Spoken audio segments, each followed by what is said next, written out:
கிருஷ்ணகிரி மாவட்டத்தில் மா மகசூல் 90% பாதிக்கப்பட்டுள்ளது விவசாயிகளிடையே பெரும் அதிர்ச்சியை ஏற்படுத்தியுள்ளது. இந்த மாவட்டத்தில் சுமார் 35,000 ஹெக்டேர் பரப்பளவில் மா சாகுபடி செய்யப்படுகிறது.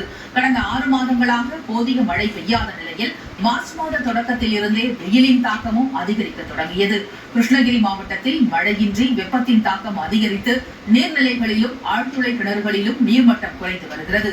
இவ்வாறான நிலையில் மா விவசாயிகள் டிராக்டர் மூலம் தண்ணீர் வாங்கி மாமரங்களை காப்பாற்ற போராடி வருகின்றனர்.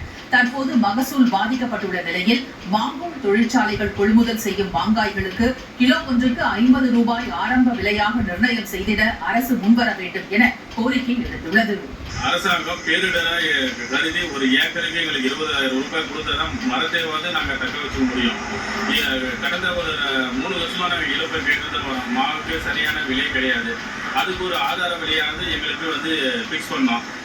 மேலும் விவசாயிகளை காக்கும் விதமாக அரசு சார்பில் மாங்கோ தொழிற்சாலை அமைக்க வேண்டும் எனவும் மா விவசாயிகள் அரசை கேட்டுக் கொண்டுள்ளனர்.